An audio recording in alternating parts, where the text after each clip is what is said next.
21 marsi shënon ditën botërore të personave me sindromin Down. Suela Domnori, psikologe pranë zyres vendore të arsimit në Shkodër, tregon se në sistemin arsimor të shkollës nëntëvjeçare nga 103 fëmijë me aftësi të kufizuar në total, 14 prej tyre kanë sindromin Down. Sot ditën ndërkombëtare e sindromës Down, e cila duhet ta theksoj, nuk është një sëmundje, është thjesht një çrregullim kromozomik, që do të thotë një kromozom tepër. Duke qenë një kromozom tepër, ndoshta na vë të gjithë para një fakti që ne duhet jemi ata që t'japim më shumë dashuri dhe më shumë përkujdesje për këtë kategori fëmijësh. Në total, në zyrën vendore arsimore Shkodër, në të gjitha shkollat që kanë në varësi, janë 183 fëmijë me aftësi të kufizuar që ndjekin arsimin e zakonshëm, përjashtuar kështu fëmijët e shkollës speciale 30-ori.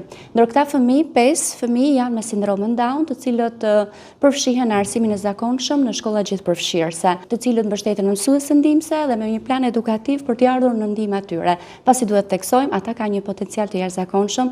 Krahasuar me viteve përpara, trajtimi në shkolla i fëmijëve me sindromin Down, por dhe kategorive të tjera ka njohur përmirësime, thot psikologja Domnori. Duke pasur parasysh që tashmë mësuesi ndihmës janë në çdo shkollë, tashmë po hartohet një plan individual dhe po ndiqet me kujdes. Tashmë jo vetëm po punohet me fëmijë të cilët kanë nevojë por për ndërhyrje dhe tek prindërit, që të fuqizohen dhe prindërit që të kemi një marrëdhënie dhe një bashkëpunim sa më të mirë me shkollat, patjetër që edhe rezultatet janë edhe më të kënaqshme.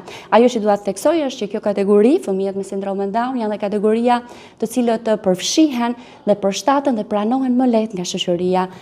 Përveç karakteristikave fizike, ato kanë një zemër të madhe, janë shumë dashur dhe shumë të thjeshtë për të mbajtur afër. Vitet e fundit po shikojmë që po i qasen shumë tregu të punës, sidomos personat me sindromin Down, sepse pikërisht të persona kanë potenciale. Në fund ka dhe një mesazh për gjithë shoqërinë lidhur me qasjen e personave me sindromin Down. Në fakt sot është një ditë ndërgjegjësimi për të gjithë opinionin publik, për gjithë shoqërinë, për gjithë familjarët që kanë në shtëpi persona të tillë, për të gjithë stafet, të gjithë institucionet që punojnë me ta, për gjithë organizatat që punojnë, që duhet të jemi më afër se kurrë për t'i dhënë mbështetjen e duhur. Ata nuk janë vetëm, ata janë thjesht një potencial edhe për shoqërinë tonë më shumë. Pavarësisht përmirësimeve, sërish personat me aftësi të kufizuar vijojnë që të përballen me shumë problematika ndryshme, duke nisur që nga mbështetja më e madhe që kërkohet për ta, arsimimi, punësimi apo dhe integrimi në shoqërinë shqiptare.